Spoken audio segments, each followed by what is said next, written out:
alabando al Señor, dirigiendo el tiempo. Qué bueno que vengamos a la casa del Señor sin importar nuestra circunstancia también. Y les felicito por estar aquí hoy. Todos aquellos que no están de vacaciones este tiempo, pues qué buena elección venir a la casa del Señor. No dejes de venir, no te tomes vacaciones de la iglesia. Si estás por Madrid, únete al pueblo del Señor en este día especial. Es una buena decisión. Y aquí tenemos buena temperatura también, con esa ola de calor que está por ahí fuera. Así que bueno, quisiera, antes de ir a la palabra del Señor, y dar gracias a Dios por este tiempo también que nosotros hemos tenido de descanso y desconexión como familia. Volvemos a estar aquí para todo este mes de agosto y septiembre ya en adelante. Pero antes de orar, antes de ir a la palabra del Señor, me gustaría orar por Rubén Torres, uno de nuestros hermanos que son de nosotros, pero están en Fuenlabrada sirviendo constantemente y ha tenido un problema de vesícula bastante fuerte, está hospitalizado y lo tienen que operar esta semana. Creo que es mañana cuando le operan, así que vamos a orar por él. Está con bastantes dolores, fuera de peligro, pero hay que intervenir, así que vamos a orar por él. También vamos a orar por Luis Felipe, un muchacho que está en el campamento. Los jóvenes están en el campamento, querían mandar un vídeo de esos así, decir así todo, que están allí, ¿no? Para que supiéramos dónde están. Lo están pasando muy bien, alrededor de 150 personas. Pero, como muchas veces pasa, el primer día que llegaron, uno de los jóvenes, que se llama Juan Felipe, colombiano, él no tiene familia aquí. Hay dos Juan Felipes, uno de ellos, no el que tiene una hermana, sino el que está aquí solo. Se subió a un árbol y se cayó y se partió el brazo. Así que está con bastante dolor y parece que lo van a tener que intervenir también. Así que lo están trayendo hoy, creo, porque no pueden dejarlo solo, está con calmantes y porque tiene mucho dolor.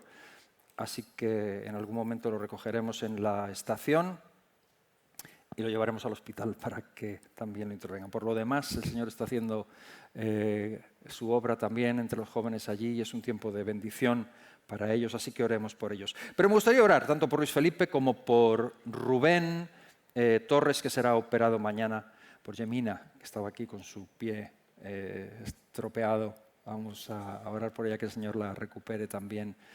Por cualquier situación. Vamos a ponernos en pie una vez más, hermanos. Ya después os dejo estar sentados, tranquilos, y vamos a ver la palabra del Señor en esta mañana. Pero vamos a orar antes de abrir la palabra del Señor. Padre, gracias por tu amor, por tu misericordia con nosotros, Señor. Gracias porque siempre nos guardas, siempre nos cuidas. Padre, queremos orar muy especialmente desde aquí, como cuerpo por Rubén, que tú estés con él, Señor, en este tiempo. En la operación mañana también, que todo salga bien. Guárdale, Señor, como guardas a los tuyos. Protégelo, Señor, y que pueda recuperarse. Oramos también por Luis Felipe, Señor, en el nombre de Jesús. Que tú tomes control de esta situación, Señor, y que guíes también a los médicos. Que le protejas, Señor, que le guardes en este momento que está pasando dolor y lo está pasando mal. Guárdalo, Padre, y que podamos ver también una buena intervención y una buena recuperación de él, Señor, que tu mano no falte y que lo cuides. Cuida a los jóvenes en el campamento, Señor, y queremos orar por todos los hermanos y hermanas que están lejos, que están fuera, que están tomando vacaciones, que están de viaje. Te pedimos, Señor, que los guardes y protejas a cada uno. Hay tantas asechanzas, tantas cosas que pueden suceder en este tiempo, Padre. Protégelos, guárdalos y guárdanos en ti, sobre todo, Señor, que podamos volver a vernos, volver a reunirnos juntos, todos, Señor, después de un merecido descanso del verano. Señor, que podamos todos estar una vez más en tu casa, juntos, adorándote, bendiciendo tu nombre. Bendice a cada uno y bendice tu palabra en esta mañana también, en nuestros corazones. Gracias, Señor, por hablarnos, por no dejarnos nunca sin tu bendición, sin tu palabra. Bendice a cada persona que está aquí hoy, aquellos que están lejos, aquellos que nos ven desde sus casas. Guárdalos, Señor, también, y haz que tu palabra alimente a cada uno, Señor, que nos ayude, que nos centre en esta mañana. En el nombre de Jesús. Amén. Amén, hermanos, gracias. Tomen su lugar y me gustaría que fuéramos a la palabra del Señor en esta mañana. Amén. Gracias, hermano. Aleluya. Como decía, para nosotros ha sido un tiempo de desconexión estos días. por la misericordia del Señor hemos podido estar un tiempo fuera de vacaciones, un mes de descanso, y es una alegría, como digo, estar una vez más aquí con vosotros. Y yo quiero compartir algo en esta mañana que para mí ha sido relevante durante este verano. Sé que hemos estado aquí en la iglesia y he estado siguiendo toda la temática apocalíptica del fin de los tiempos, lo que está sucediendo, cómo interpretar las cosas que suceden, que están a nuestro alrededor, que las vemos pasar, y cómo eso debe centrarnos en Jesús. En un tiempo en el que la mentira resulta más creíble que nunca, qué importante mantenernos con los pies en la verdad y saber interpretar los tiempos, saber sobre todo levantar nuestros ojos y anhelar mucho más la venida del Señor, anhelar mucho más estar cerca del Señor. Y yo hoy quisiera hablar de algo que, como digo, me ha estado ocupando estos días, y es esta idea, este tema alfa y omega. Siempre que escuchamos esto de alfa y omega, automáticamente pensamos en Jesucristo y en el Apocalipsis. Él es quien dice hasta 4 veces en Apocalipsis: yo soy el alfa y la omega. El alfa es la primera letra del alfabeto griego, la omega es la última letra del alfabeto griego, por lo tanto el significado de esa frase es: yo soy el primero y el último. Yo soy el principio y el final. Conmigo comienza todo y conmigo termina todo. Y cuando pensamos en el Apocalipsis sabemos que el final es Jesús.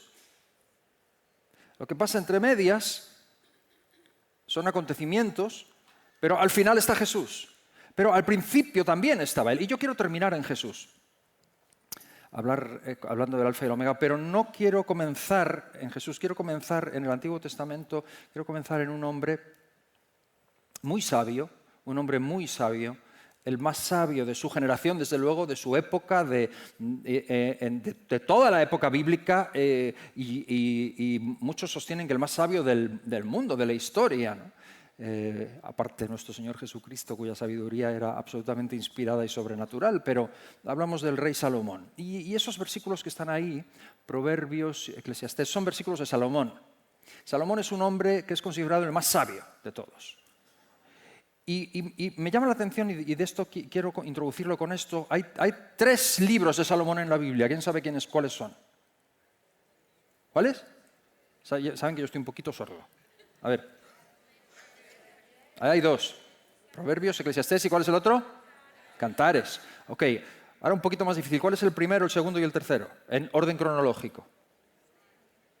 ¿El primero? Proverbios. ¿El segundo? No, Eclesiastés es el último. Proverbios, Cantares, Eclesiastés.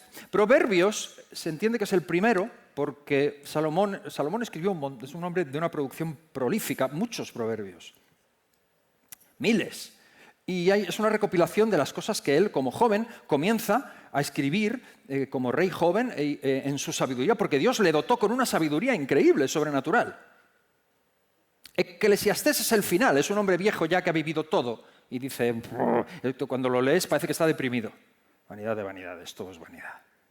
Y cuando es Eclesiastés es como un canto al decir, bueno, aquí todo se repite, un día sigue a otro, el sol sale, se pone, es un ciclo, todo se repite. Es un hombre ya viejo y termina hablando de cuando es el ocaso de su vida. Cantares está en medio, es un poema que tiene que ver y que traducimos mucho en clave espiritual muchas veces cuando hablamos de Cristo y la Iglesia, pero él estaba escribiendo él está escribiendo el amor del rey con una mujer de color negro, una sunamita.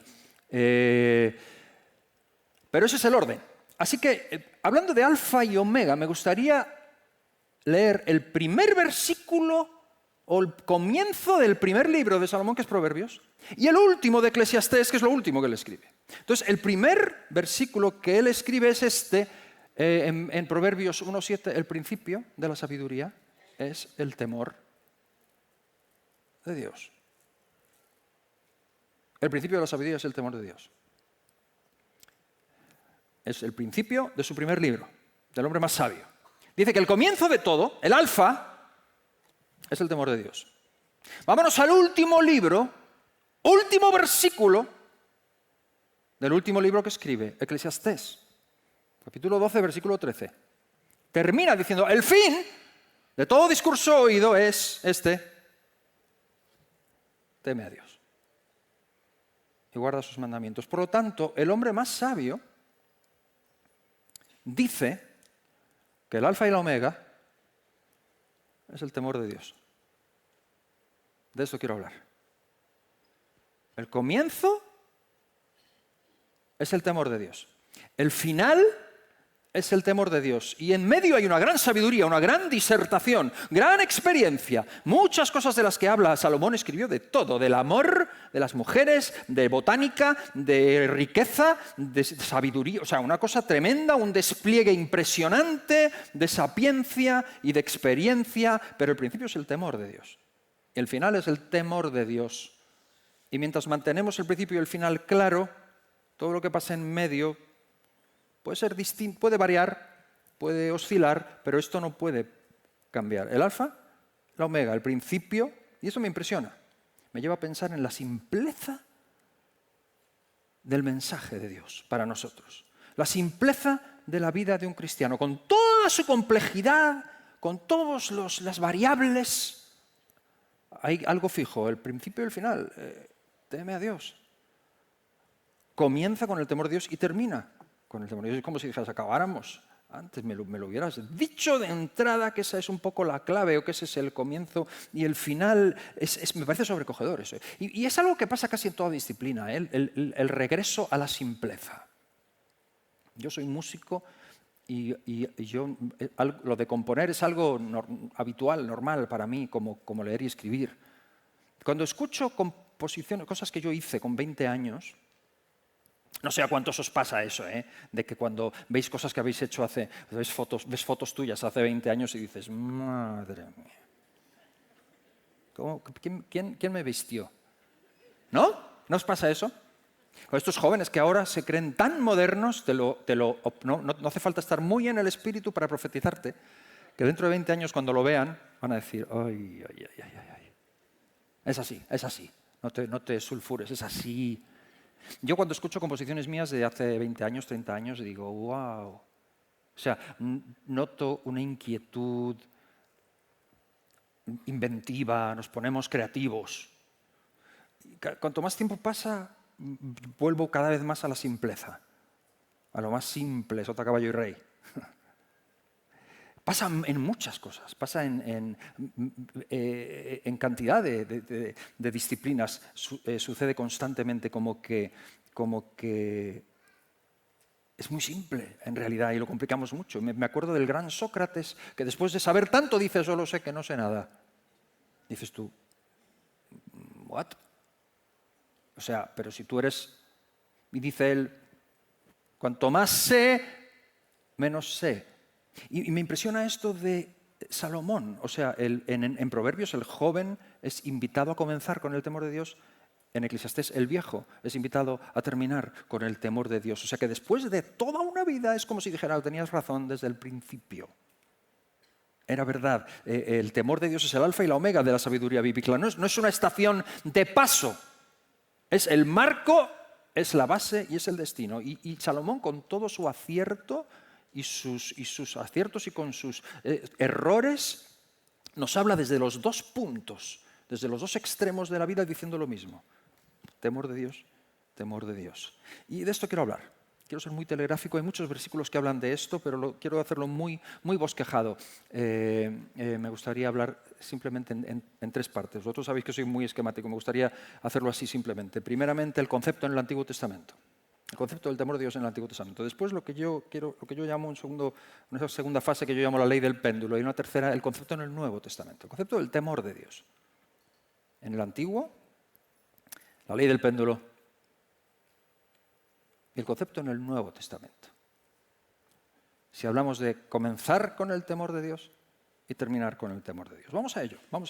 El concepto en el Antiguo Testamento. Okay.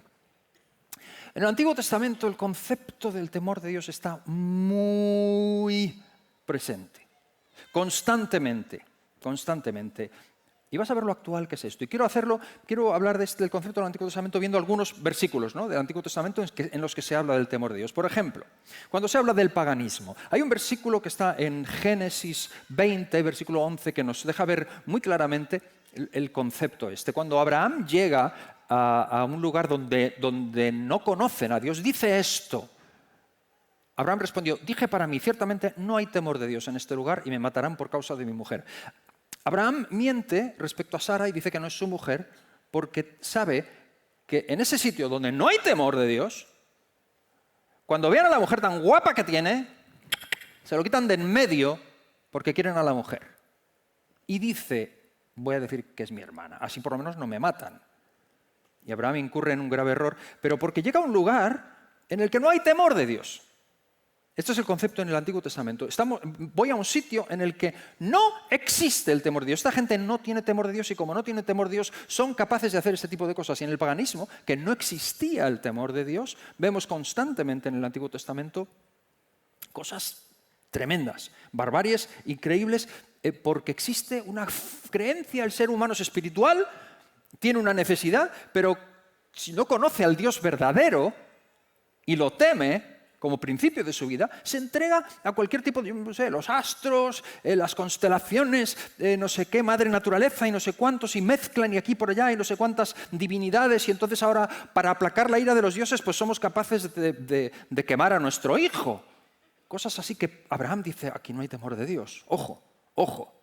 Es un concepto muy presente en el Antiguo Testamento. ¿Y qué significa el temor de Dios? Me gustaría leer en Éxodo 20:20 cuando Dios da su ley y habla de qué es el temor de Dios. Y no es exactamente temor de Dios, aunque lo entendemos para nosotros muchas veces es la misma palabra, pero no está hablando de miedo, literal de miedo, sino está hablando, aprendemos esto muchas veces cuando estudiamos acerca del temor de Dios, el respeto de saber que Él existe, que Él es real, que Él es auténtico, que hay un Dios en los cielos que ve tu camino y que sabe exactamente quién eres y ante el que no te puedes esconder. Y eso te tiene que dar respeto. Y yo digo, es como el fuego. Mira lo que dice Éxodo 20:20, dice, Moisés respondió al pueblo, no temáis, porque para probaros vino Dios y para que su temor esté delante de vosotros, para que no pequéis.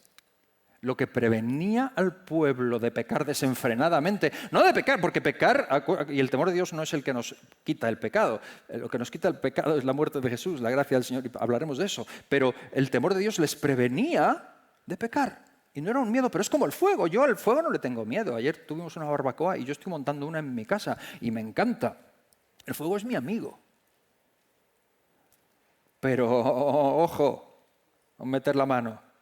Tengo un nieto que va a cumplir 2 años.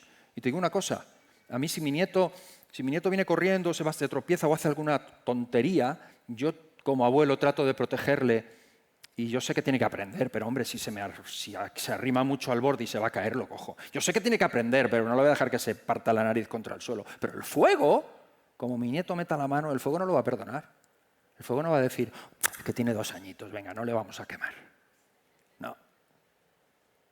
Y Moisés dice, Dios es fuego consumidor, y Moisés dice, Él no temáis, Él viene, eso ha probado, pero está entre vosotros para que su temor esté entre vosotros. Es una prevención que Él pone. Y ahora, a partir de ahí, constantemente aparece en el Antiguo Testamento, en el pueblo de Israel, el concepto del temor de Dios. Y míralo en algunos versículos aquí. Es un concepto que está presente en cada estrato de la vida. Por ejemplo, Levítico 19:14, en el tema de la solidaridad con los desfavorecidos. Fíjate, Israel, en medio de un mundo pagano alrededor, es un pueblo que es solidario con los desfavorecidos. ¿Por qué? ¿Por qué? Mira lo que dice aquí. No maldecirás al sordo y delante del ciego no pondrás tropiezo, sino que tendrás temor de tu Dios, yo Jehová. Nosotros somos mucho más listos si tenemos al Lazarillo de Tormes. Los que sean españoles y hayan ido al cole como yo sabrán lo que es el Lazarillo de Tormes, donde el muchacho le pone al ciego la zancadilla para que se tropiece bien. El pueblo de Israel, lo que nosotros llamamos ahora solidaridad con los desfavorecidos, que parece que somos una sociedad súper avanzada, el pueblo de Israel tenía esto ya. Pero no lo tenía porque eran mega avanzados, lo tenían porque tenían temor de Dios, punto. El temor de Dios los hizo ser solidarios con los desfavorecidos. Mira, por ejemplo, el tema del respeto a las canas. Mira lo que dice Levítico 19:32. Delante de las canas te levantarás y honrarás el rostro del anciano y de tu Dios tendrás temor. Yo Jehová. El respeto a las canas. Que en nuestra sociedad... Claro, Era un tiempo en que el abuelo había acumulado tanta sabiduría durante la vida que era digno de ser escuchado. Hoy el abuelo está desfasado. Pero lo que les hacía respetar las canas no es que fueran educados, era que el temor de Dios estaba. Fíjate, por ejemplo, en el tema de la misericordia, que a veces somos tremendos. De la misericordia es fantástico porque nos encanta ¿a quién no le gusta la misericordia de Dios? Pero cuando es para mí quiero misericordia. Cuando es para el otro somos, no, tú no estás en la sana doctrina. ¡Fuego sobre ti! Es tremendo. Yo lo que veo muchas veces es la misericordia funciona para acá, pero para allá, ojo. Mira lo que dice aquí en cuanto a la misericordia con los que eran inferiores. No tomarás de él, de tu hermano pobre, no tomarás de él usura ni ganancia, sino tendrás temor de tu Dios y tu hermano vivirá contigo. Hablando de los extranjeros, no te enseñorearás de él con dureza, sino que tendrás temor de tu Dios. Esta gente tenían misericordia, pero no porque fuesen buena gente, que eran como tú y yo, pero tenían temor de Dios. Terrible. La justicia social, Deuteronomio 1:17, mira esto. Mira la justicia social, lo que dice aquí. No hagáis distinción de personas en el juicio. ¿Habéis oído hablar de la corrupción? Que significa que en el juicio se hace distinción, según ¿quién? La justicia no es igual para todos. Dice el Señor a su pueblo, no hagáis distinción de personas en el juicio, así al pequeño como al grande oiréis, no tendréis temor de ninguno, porque el juicio es de Dios, y la causa que os fuere difícil la traeréis a mí, yo la oiré. Moisés delega ciertas cosas, pero les dice aquí, la justicia, no tengas temor de las personas, tienes temor de Dios. El juicio es de Él. Así que no empieces aquí con simpatías ni con mordidas. El juicio es de Dios. El pueblo de Israel mantenía una justicia justa, no porque tuvieran un máster en justicia, es que el temor de Dios estaba en medio. Y termino esta sección del Antiguo Testamento con lo que yo llamo el caso de Amalek. Amalek es una nación que fue raída de la tierra. Dios dijo, Amalek no quedará nada de Amalek. ¿Por qué? Dice, porque cómo te salió al encuentro en el camino, te desbarató la retaguardia de todos los débiles que iban detrás de ti cuando tú estabas cansado y trabajado y no tuvo ningún temor de Dios. No lo pasa por alto. Y como dice un corito, si Amalek saliera al paso, Amalek será deshecho. Esta es la historia de cuando estaban peleando y Moisés, si os acordáis, estaba sentado en una piedra y oraba, ¿no? Y se le cansaban las manos. Y Aarón y Ur sostenían sus manos. Dice que cuando bajaban sus manos, porque se dieron cuenta que cuando bajaban sus manos Amalek prevalecía, cuando lo levantaba Israel prevalecía. Y entonces sostienen sus manos y finalmente hay una gran victoria. Esa es la historia. Amalek fue desbaratado y dijo Dios, fue desbaratado porque te hirió en la retaguardia cuando estabas débil y cansado. No tuvo temor de Dios. Lo que protegió a Israel fue el temor de Dios. Entonces, esto lo vemos constantemente. Los que temían a Dios fueron prosperados, incluso siendo impíos. Yo veo a Jacob, por ejemplo, que no tiene nada que ver con Abraham ni con Isaac, no es un hombre que tiene una relación con Dios, no, es el que tiene temor de Dios. De hecho, él lo dice, cuando Labán viene a por él y le dice, si el Dios de mi abuelo Abraham, temor de mi padre Isaac, no estuviese, y adoró, dicen varias veces, adoró Jacob al Dios al que temía su padre. O sea, lo que tenía era temor de Dios, ¿no? O, por ejemplo, aquellas parteras en Egipto, ¿os acordáis? Cuando Sifra y Fua, si alguien busca nombres para niñas, Fua, ponle Fua a la niña, o Sifra, con ese. Estas parteras, dijo Faraón, cuando nazcan los niños hebreos, según nacen, cortarles el cuello. Si es un niño, lo matáis, si es una niña, le dejáis vivir. Y estas dijeron que no. Y cuando les preguntaron, ¿pero qué pasa? ¿Cómo que? Dicen, no, es que son muy robustas. Mintieron, que no es correcto mentir. No es correcto mentir. Pero aún así dice que Dios las prosperó. Porque ¿sabes por qué lo hicieron? Porque tuvieron temor de Dios. No está justificando la mentira, pero está diciendo que el temor de Dios es algo que Jehová veía. Y aún siendo impías y teniendo un código que desconocían a Dios, lo temían.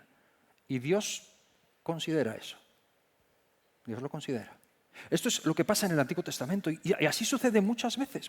Hay muchos países hoy en los que no se hacen todas las cosas bien, pero el temor de Dios está presente.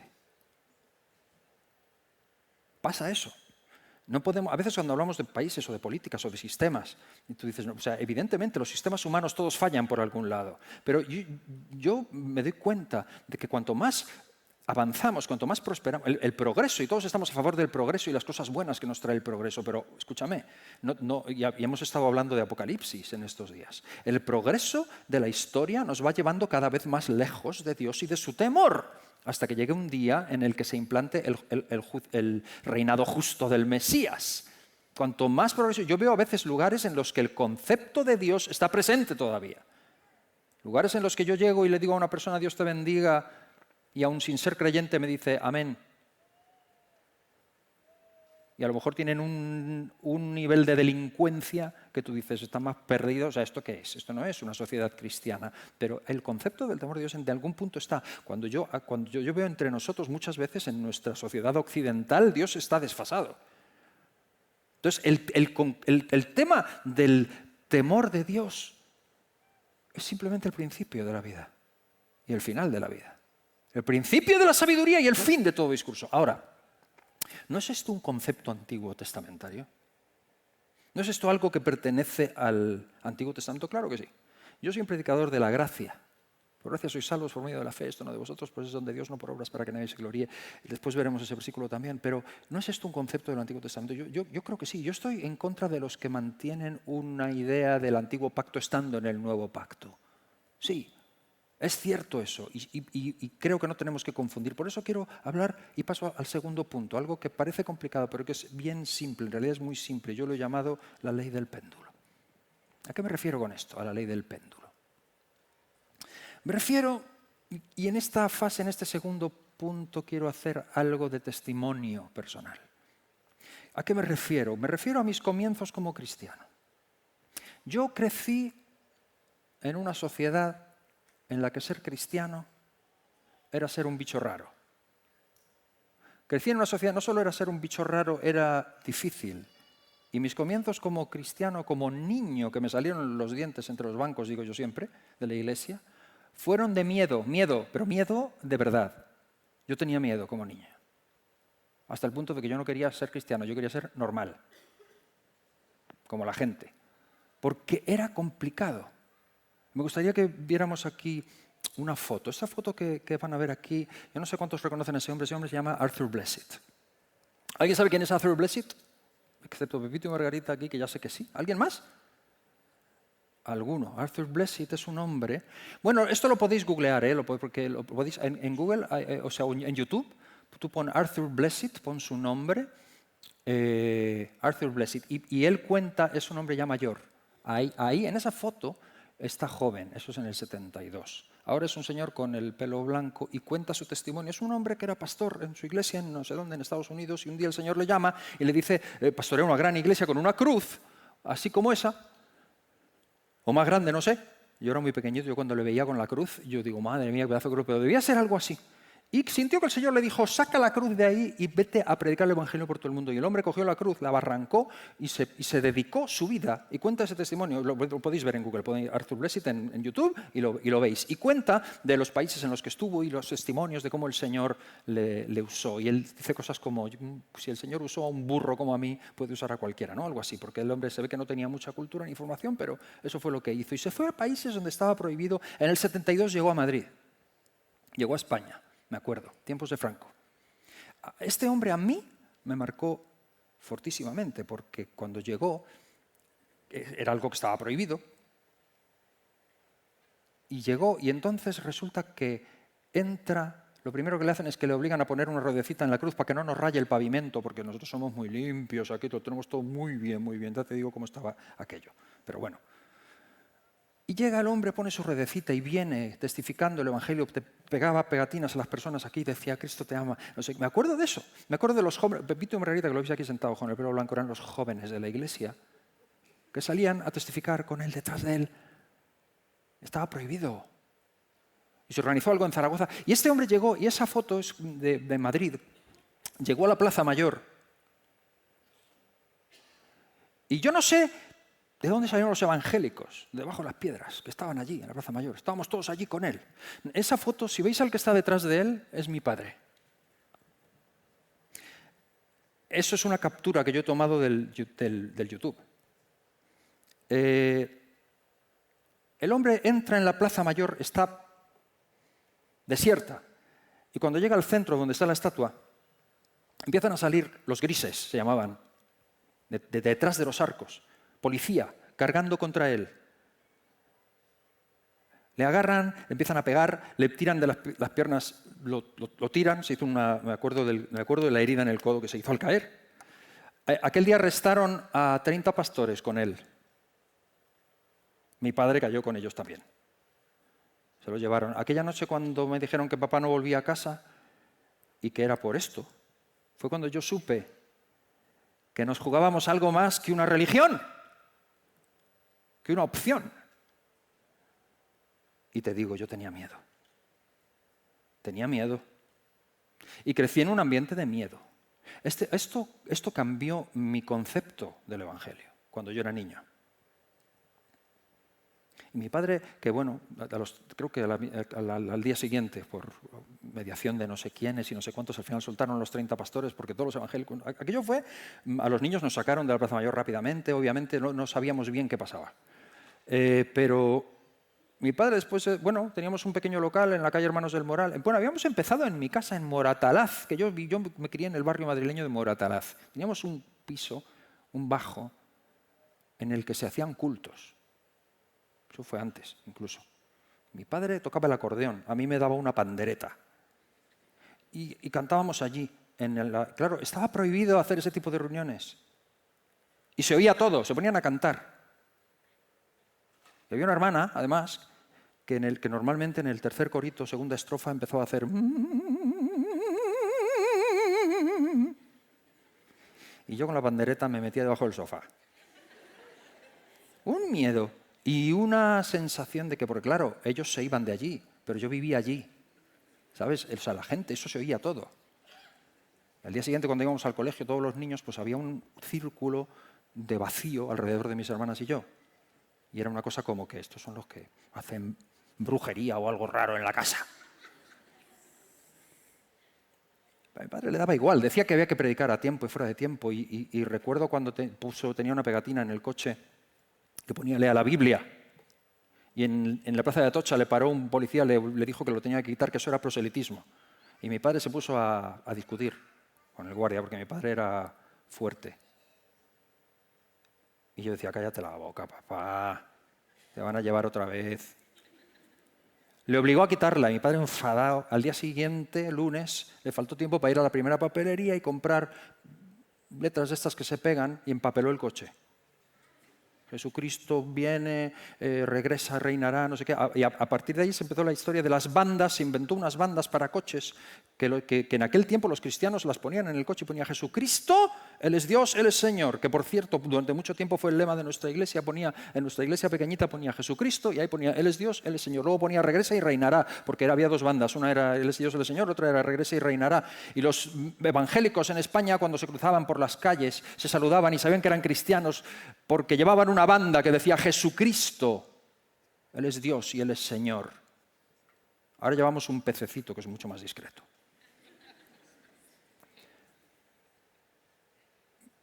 Claro, yo iba escondido ahí, me daba miedo, porque a mí en el colegio me tenían fichado también. Y me llamaban anónimo, porque me decían, pero tú no estás bautizado de niño. Yo decía, no. Entonces me decían, pues no te puedes llamar Marcos. Y me decían anónimo, que es un buen apodo, he pensado a veces usarlo. Y claro, cuando llegábamos al cole, pues estaba el director del colegio, que era un colegio en el que estaban juntos los de primero, segundo, tercero, cuarto y quinto en la misma clase. Yo era de primero y llegábamos allí y cuando llegábamos empezaban todos, la primera media hora, Santa María, Madre de Dios, ruega por nosotros, pecadores. Claro, yo ni idea. Decía el Padre Nuestro que ese sí me lo sabía.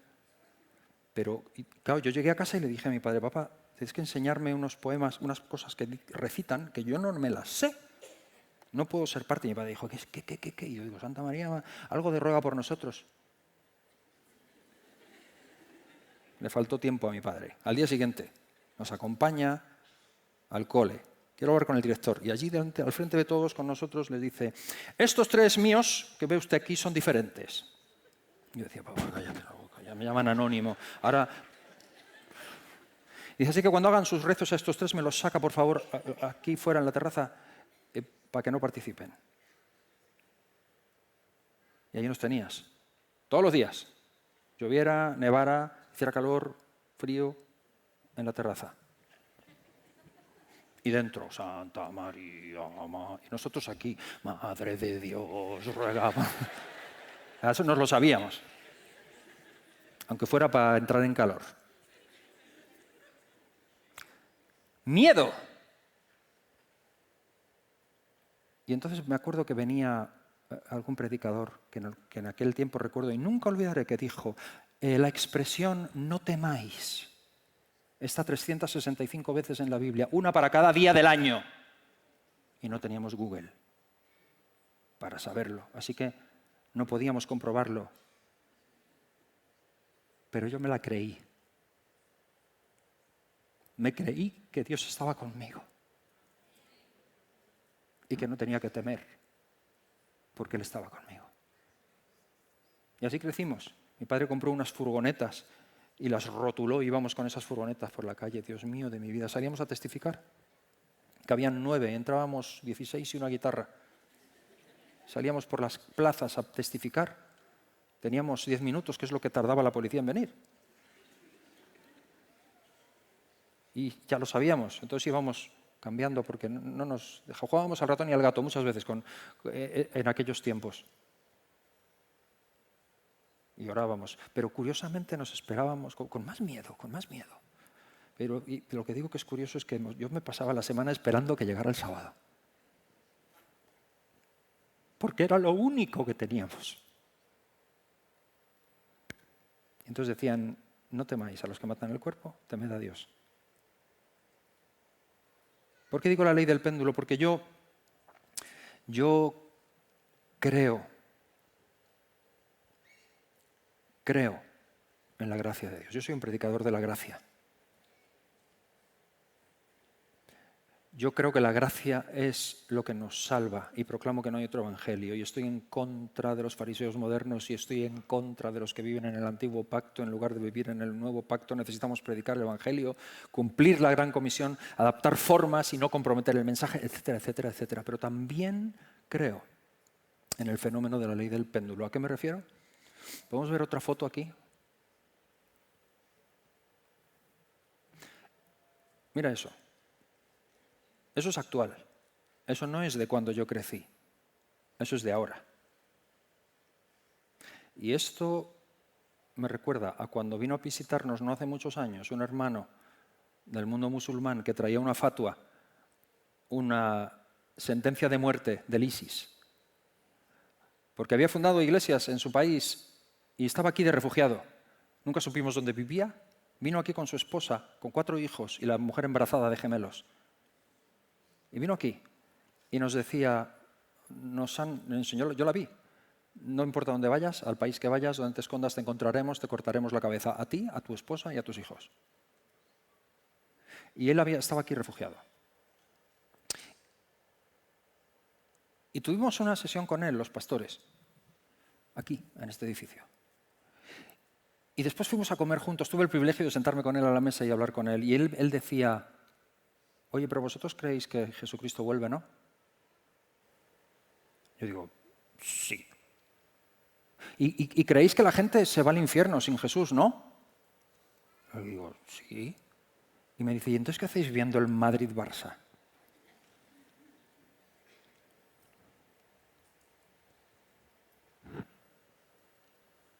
Y me dice, yo tengo que volver. Digo, ¿qué? Dice, yo tengo que volver a mi país. Dice, yo he venido aquí para dejar a mi esposa y a mis hijos y que estén a salvo, pero yo tengo que regresar. He dejado gente allí que necesitan que yo esté con ellos, no puedo dejarlos solos. Digo, pero tienes una fatua, te van a matar. Dice, ya. Es que, dice, yo lo he pensado, yo es que creo que voy a morir en cualquier caso. Puedo morir de un accidente, puedo morir de enfermedad, puedo morir prematuramente, puedo morir de un susto. ¿Qué tal si muero por Cristo?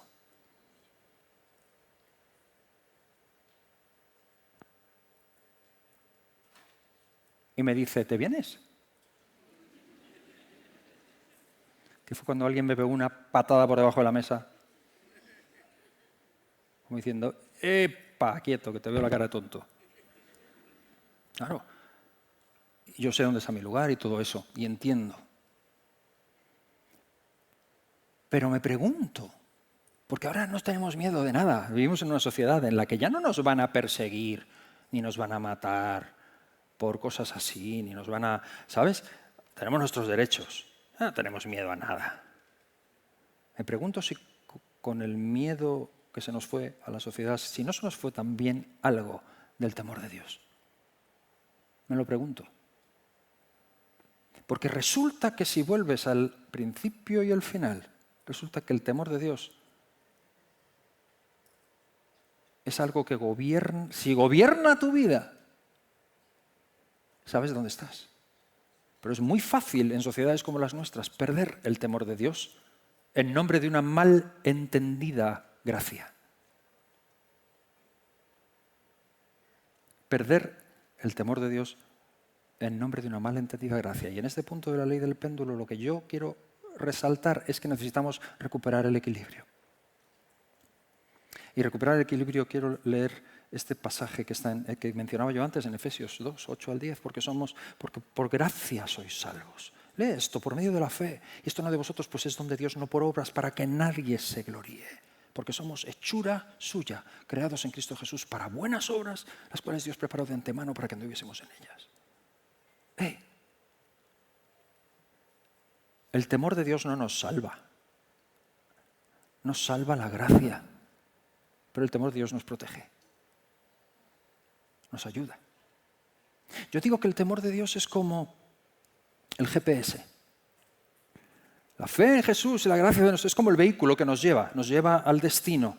Pero como se te vaya al GPS y pierdas el norte, y pierdas el destino, como perdamos el norte, entonces sí que estamos perdidos. Y luego nos preguntamos que por qué avanzamos en círculos y hemos perdido el norte, hijo.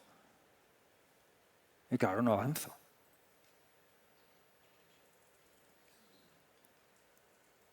Y en estos versículos está la gracia de Dios, la fe y las obras. Las tres. En serio, cada vez entiendo menos y me aburre más el debate este de fe y obras. Pero si es que en estos versículos que hablan del corazón del Evangelio, están las tres. La gracia, en ese orden. La gracia, la fe y las obras.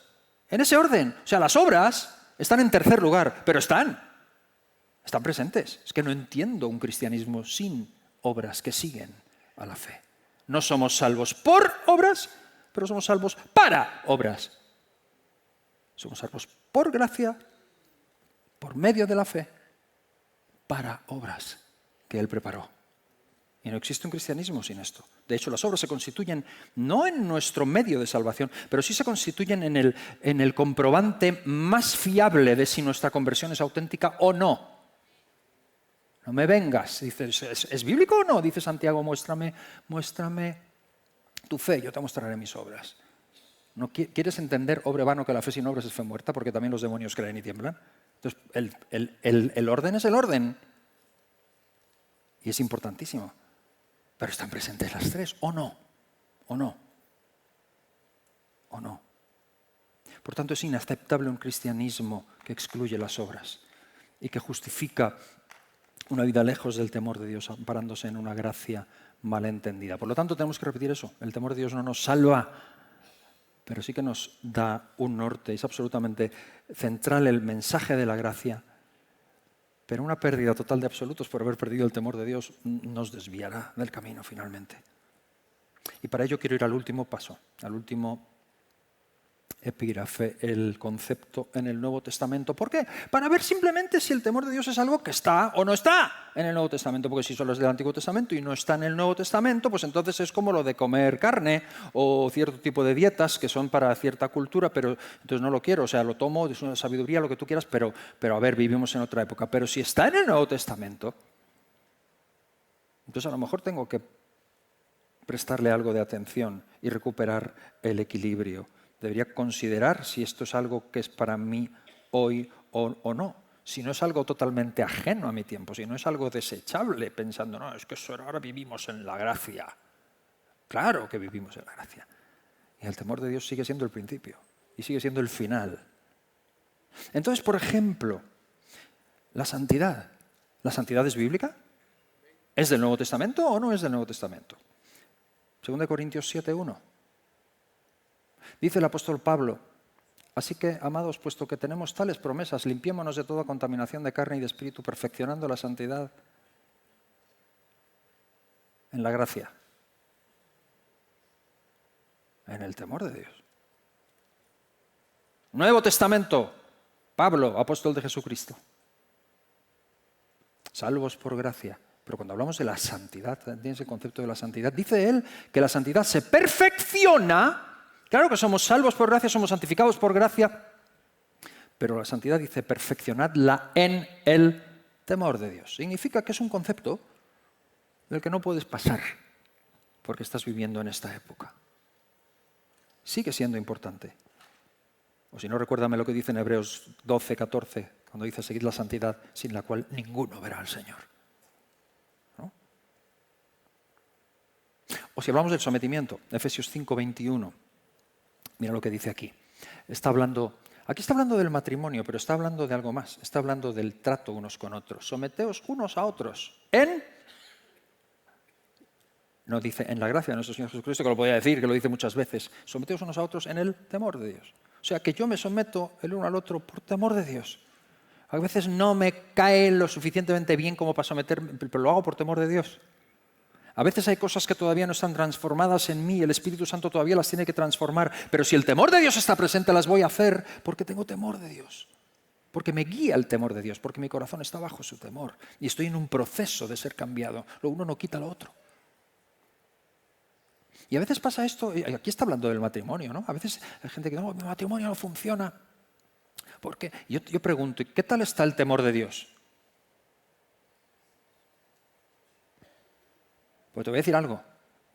Evidentemente el matrimonio es cosa de dos, siempre.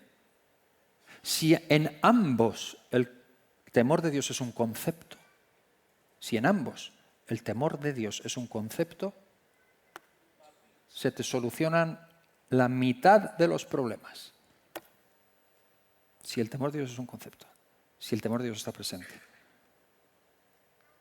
Y nadie nos ha dicho que es una varita mágica que va a funcionar así de golpe, es algo que tenemos que tener en nuestra cabeza. Y por eso para mí es tan importante entender estos conceptos que constantemente Pablo en casi todas sus epístolas habla de teología, pero luego habla de algo que se llama deberes cristianos. Y cuando habla de esos deberes cristianos, muchas cosas son que las hemos aprendido, que el Espíritu Santo ya las ha operado en nosotros, nos salen más naturales, menos naturales, pero están guiadas porque sabemos que hay un Dios en los cielos, y que le tememos y que estamos delante de Él. Y por eso creo en la iglesia local. Porque nos exhortamos los unos a los otros a seguir avanzando en el temor de Dios y nos ayudamos los unos a los otros a hacer aquello que aún a lo mejor no hemos aprendido, pero estamos en un contexto en el que tememos a Dios y actuamos de ciertas formas porque tememos al Señor. Déjame terminar con un versículo más del Nuevo Testamento. En este caso es Jesús mismo el que habla, es Mateo 10:28. Para que veas que sin duda es algo que está presente y es algo que decíamos antes. Jesús dice, no temáis a los que matan el cuerpo, mas el alma no pueden matar. Temed. No, yo soy cristiano, yo ya no tengo miedo. Espera, hay algo que deberías temer. Temed, más bien, a aquel que puede destruir el alma y el cuerpo en el infierno. Yo me acuerdo con mis hermanas cuando leía este versículo, decía, no temáis a los que matan el cuerpo y después ya nada más pueden hacer. Yo decía, ¿qué más van a hacer? O sea, si te matan, ¿cómo no vas a tener miedo? Si eso es, con eso lo han hecho todo ya. Y dice el Señor, no, hay más, hay mucho más. Hay mucho más, deberíamos hablar mucho más de lo que pasa después de que cerramos los ojos aquí. Porque es la realidad mucho más real de la que vivimos ahora. Dice el Señor, no temáis a los que matan el cuerpo, no pueden hacer nada más. Como diciendo, si eso es una cosita así con todo lo que te espera a ti por delante. No tengas miedo de eso. Teme a aquel que te puede quitar todo esto. aquel que te puede excluir de su presencia para siempre. Teme al mismo Dios que temían nuestros ancestros. Y claro, hay una pregunta que es totalmente relevante, porque yo sé que Dios a mí no me va a mandar a Afganistán y que no necesito ir a hacer cierto tipo de cosas para ganarme. No se trata de eso. Yo sé cuál es mi lugar, el Señor llama a cada uno en su contexto, a donde estamos.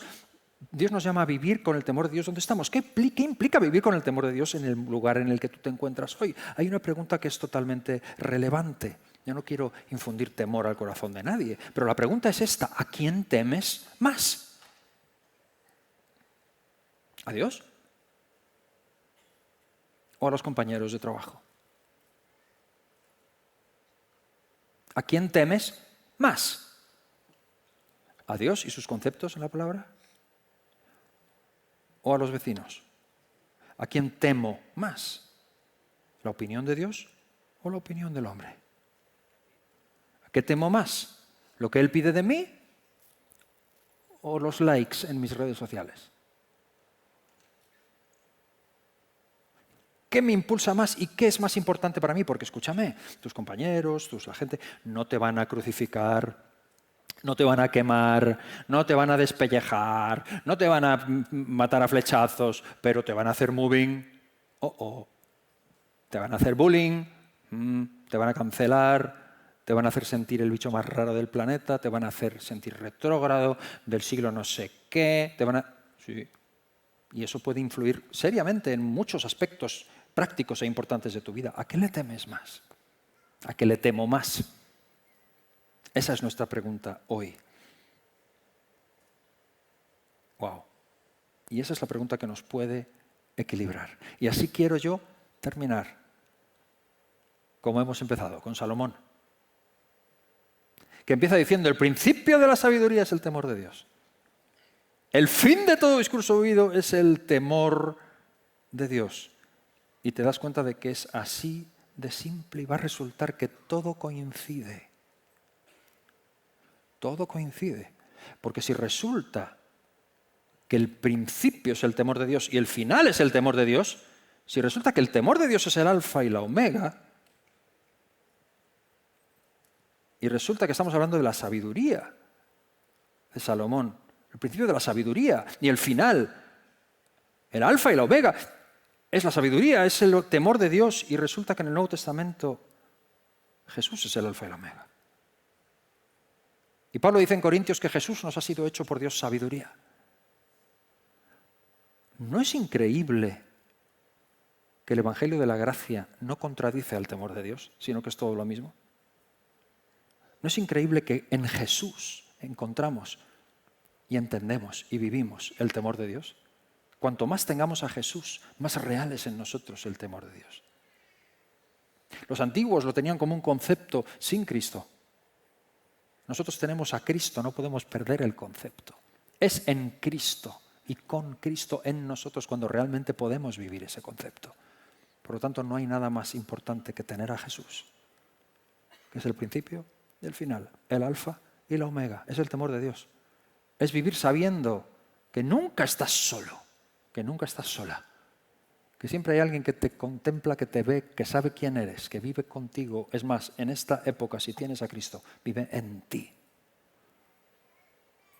Y eso provoca en ti reacciones que los demás no entienden.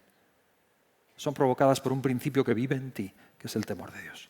Y eso te guarda, eso te mantiene, es tu GPS constante. Y creo que he terminado, así que pido a los músicos que suban, por favor, para que podamos cantar y terminar. No sin antes preguntar, si tú estás aquí y no conoces lo que estamos hablando, si tú estás aquí y no conoces el temor de Dios como un concepto real, auténtico, que gobierna tu vida, por el simple hecho de que no conoces personalmente a Jesús, hoy es el día de salvación para ti, hoy es el día para que le conozcas, hoy es el día para que vengas a Él. Y allí donde estás te invito a que lo hagas, a que le des a Él la oportunidad de ser tu Salvador, de ser tu Señor, en el lugar donde estés. Y al final, si lo deseas, tenemos personas aquí en este lado que pueden orar por ti. Si no has venido solo, si has traído a alguien que hoy da ese paso, acompáñale después, no le dejes solo. Los primeros pasos siempre son importantes, estar acompañados y no estar solos y traer nuestra vida a Jesús y permitir que otros nos ayuden. Acompaña a quien entregue su vida al Señor hoy, ven con él o con ella. Si tú estás aquí, si vienes solo o no necesitas a nadie que te acompañe, ven al frente después cuando terminemos para orar contigo. Dale tu vida a Jesús. Vamos a ponernos en pie, por favor, todos.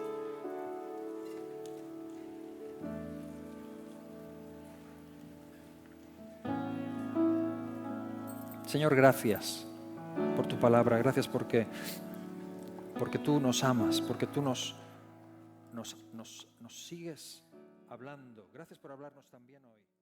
En este tiempo, Señor, tan